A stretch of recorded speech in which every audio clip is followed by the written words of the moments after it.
Bienvenidos a nuestra inmersión de hoy. Prepárense porque nos vamos a sumergir en un tema que nos invita a mirar los problemas del mundo desde una perspectiva totalmente nueva. ¿Han considerado alguna vez que la raíz de nuestros conflictos más grandes no sea política económica o militar? Es una pregunta que da que pensar, ¿verdad? Y el texto que vamos a explorar hoy propone justo eso, que la verdadera crisis que enfrentamos es una crisis espiritual. Exacto. Lo que me impactó al leerlo fue cómo el autor argumenta que no estamos hablando de una religión específica o de la falta de fe, sino de la forma en que entendemos e interpretamos la espiritualidad en general. Y cómo eso nos está llevando por un camino de discordia y sufrimiento. Lo interesante aquí es que el autor no señala a un texto religioso como correcto y a otro como incorrecto. El problema, según él, radica en cómo nos aferramos a la idea de tener la verdad absoluta y cómo eso nos ciega a otras perspectivas, incluso dentro de nuestra propia religión. Me recuerda a esa frase de que a veces los árboles no nos dejan ver el bosque. ¿Podrías ahondar un poco más en ese día de verdad absoluta y cómo nos limita? Claro, imagina que tienes un rompecabezas y estás convencido de que solo hay una forma de armarlo. Te enfocas tanto en tu propia visión que te niegas a ver otras posibilidades, incluso si algunas piezas encajan mejor en otros lugares. El autor argumenta que hacemos lo mismo con la espiritualidad, nos aferramos a una interpretación rígida y nos perdemos la riqueza que proviene de considerar otras perspectivas. Entiendo. Y en este caso, el autor menciona que esa actitud de aferrarnos a una sola verdad se convierte en lo que él llama arrogancia espiritual. ¿Qué significa eso exactamente? ¿Y cómo se manifiesta en nuestra vida diaria? La arrogancia espiritual, como la describe el autor, es la creencia de que nuestra perspectiva espiritual es la única válida y que todos los demás están equivocados. Se manifiesta en la intolerancia hacia otras creencias, en la incapacidad de dialogar con respeto y en la justificación de acciones dañinas en nombre de la verdad. Es un concepto poderoso. Y un poco aterrador si lo piensas bien. En el texto el autor menciona que por tener la razón estamos dispuestos a sacrificar amor, paz, felicidad, incluso la vida misma. ¿Qué piensas de esta afirmación tan radical? Es una observación aguda y desafiante. Lo que el autor plantea es que la obsesión por tener la verdad nos lleva a priorizar el ego sobre valores fundamentales. Nos volvemos tan rígidos en nuestras creencias que perdemos de vista lo que realmente importa: la compasión, la empatía, la conexión humana. Si en casos extremos, esta rigidez puede llevar a la violencia y el fanatismo. Es como si estuviéramos tan preocupados por ganar una discusión imaginaria que olvidamos vivir una vida plena y significativa, ¿no? Exactamente. Perdemos la capacidad de apreciar la belleza de la diversidad tanto en el mundo natural como en el ámbito espiritual. Y hablando de diversidad, el autor menciona que hay innumerables textos sagrados, el Corán, la Biblia, los Vedas, y sin embargo a menudo actuamos como si solo uno fuera realmente sagrado. ¿Qué peligros ves en esta visión única y excluyente? El autor nos advierte sobre el peligro de caer en la trampa del etnocentrismo espiritual, es decir, creer que nuestra tradición espiritual es superior a todas las demás. Esto nos impide aprender de la sabiduría de otras culturas y nos encierra en una burbuja de ignorancia y prejuicio. Entonces, ¿cómo podemos romper esa burbuja? ¿Cómo podemos abrirnos a la posibilidad de que existen múltiples caminos válidos hacia la verdad? El primer paso es reconocer que todas las tradiciones espirituales en su esencia buscan responder a las mismas preguntas fundamentales sobre el significado de la vida, el propósito de nuestra existencia y la naturaleza de lo divino. Es decir, reconocer que en el fondo todos buscamos lo mismo: paz interior, conexión con algo más grande que nosotros mismos, respuestas a las preguntas que nos inquietan desde siempre. Precisamente. Y al enfocarnos en esas similitudes, podemos empezar a construir puentes de entendimiento y respeto mutuo. Me gusta esa imagen de construir puentes. Ahora me dirijo a ti, querido oyente. ¿Te has encontrado alguna vez atrapado en esa arrogancia espiritual de la que habla el autor? ¿Te has aferrado a tus propias ideas con tanta fuerza que has cerrado las puertas al diálogo y al aprendizaje? Te invitamos a reflexionar sobre esto mientras continuamos nuestra inmersión en la siguiente parte.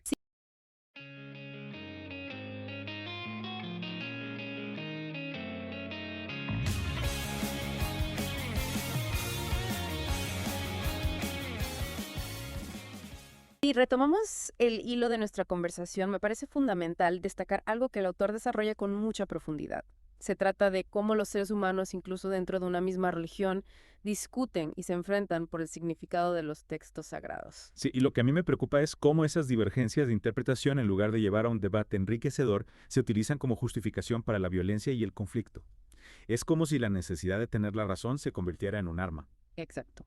El autor nos muestra con ejemplos concretos cómo esa arrogancia espiritual, esa creencia inamovible de que nuestra interpretación es la única válida, genera divisiones y enfrentamientos incluso entre quienes comparten la misma fe. Es como si la búsqueda de la verdad se transformara en una batalla campal, donde el único objetivo es derrotar al oponente en lugar de comprenderlo. Si nos fijamos en la historia, encontramos muchísimos ejemplos de cómo esta dinámica ha provocado guerras, persecuciones y un sinfín de sufrimiento. Es cierto, pensemos en las cruzadas, por ejemplo, donde se cometieron atrocidades en nombre de la fe cristiana, o en los conflictos entre sunitas y chiitas en el mundo islámico que se basan en interpretaciones divergentes del Corán. El autor nos invita a reflexionar sobre cómo podemos evitar caer en esa trampa de la interpretación única y excluyente. ¿Qué alternativas nos propone? Una de las ideas más poderosas que plantea es la importancia de cultivar la humildad en nuestro camino espiritual, reconocer que nadie tiene el monopolio de la verdad, que nuestra comprensión es limitada y que siempre hay espacio para el aprendizaje.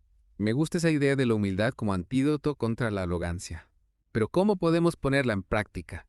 En un mundo donde se nos bombardea constantemente con mensajes que nos incitan a aferrarnos a nuestras creencias y a desconfiar de cualquier otra perspectiva. Es un desafío sin duda.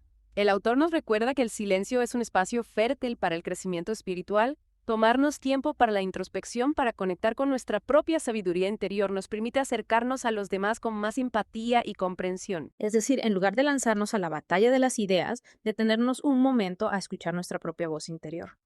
Y a partir de esa conexión con nosotros mismos, abrirnos a la posibilidad de que existen otras voces, otras perspectivas que también merecen ser escuchadas. Exactamente. Y cuando nos acercamos a los demás con esa actitud de escucha atenta sin la necesidad de imponer nuestras propias creencias, se abre un espacio para el diálogo auténtico, para el intercambio enriquecedor de ideas y experiencias. Es un cambio de enfoque radical, ¿no? Pasar de la confrontación a la colaboración, de la imposición a la comprensión. Pero ¿cómo podemos llevar esta transformación personal al ámbito colectivo? ¿Cómo podemos construir un mundo más armonioso a partir de estas ideas? El autor nos anima a ser agentes de cambio en nuestros círculos de influencia. No se trata de convertirnos en gurús o predicadores, sino de llevar estas ideas en nuestras familias, comunidades, lugares de trabajo. Promover el diálogo respetuoso, la colaboración en lugar de la competencia. Es un llamado a la acción inspirador. No esperar a que otros cambien el mundo, sino ser nosotros mismos el cambio que queremos ver. Cultivar la humildad, la escucha activa, la conexión con nuestro interior y llevar estas prácticas a nuestro entorno.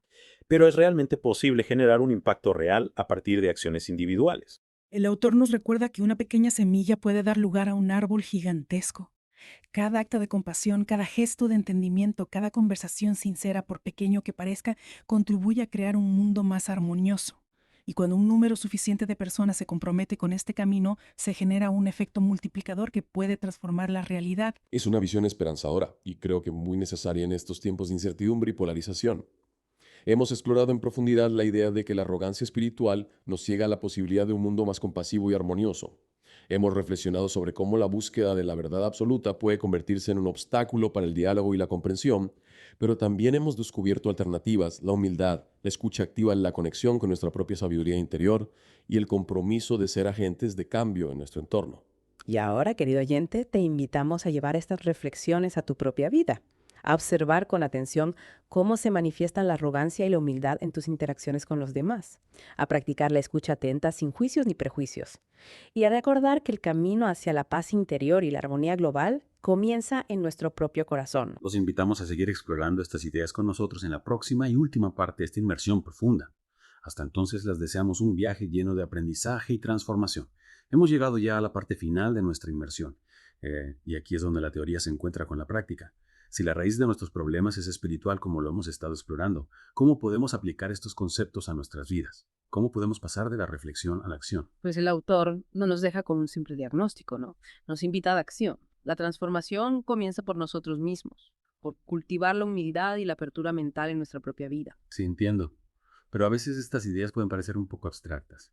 ¿Qué pasos concretos podemos dar en esa dirección? ¿Cómo podemos aterrizar estos conceptos a la vida diaria? Mire, una idea poderosa del texto es practicar la escucha activa. No solo oír, sino realmente escuchar a los demás, especialmente a aquellos con quienes no estamos de acuerdo. Buscar comprender sus perspectivas aunque no las compartamos. Es un reto, sin duda, sobre todo en un mundo donde a menudo se premia la confrontación y la polarización. ¿Cómo podemos cultivar esa escucha profunda en un entorno tan ruidoso? El autor nos recuerda algo importante. El silencio es un espacio muy fértil para el crecimiento espiritual. Tomarnos un tiempo para la introspección, para conectar con nuestra propia sabiduría interior, nos permite acercarnos a los demás con más empatía y comprensión. Me gusta esa idea. Desconectar del ruido externo para conectar con nuestro interior.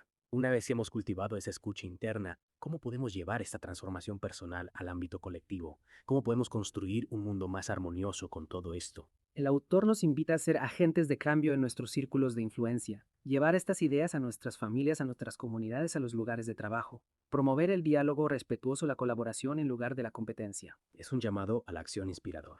No esperar a que otros cambien el mundo, sino ser nosotros mismos el cambio que queremos ver, ¿no? Cultivar la humildad, la escucha activa, la conexión con nuestro interior y llevar estas prácticas a nuestro entorno. Y recordar siempre que el camino espiritual es un viaje, no un destino. Habrá momentos de duda, habrá tropiezos, pero lo importante es mantener la intención de crecer, de conectar con lo mejor de nosotros mismos y de contribuir a un mundo mejor. Es una visión esperanzadora, y creo que muy necesaria en estos tiempos que nos ha tocado vivir. Hemos explorado en profundidad el concepto de arrogancia espiritual, y cómo nos impide conectar con la sabiduría y la belleza de la diversidad. Hemos reflexionado sobre cómo la necesidad de tener la razón puede ser un obstáculo para la paz y la armonía. Lo más importante, hemos descubierto que el camino hacia un mundo mejor comienza por nosotros mismos, por cultivar la humildad, la escucha activa y la compasión en nuestra propia vida. Muchas gracias por acompañarnos en esta inmersión profunda. Esperamos que estas ideas les inspiren a seguir explorando su propia espiritualidad y a construir un mundo más compasivo y armonioso. Y a todos ustedes que nos escuchan, muchísimas gracias por su tiempo y atención. Nos encontramos en nuestra próxima inmersión donde nos adentraremos en un nuevo tema que estamos seguros les va a apasionar. Hasta pronto.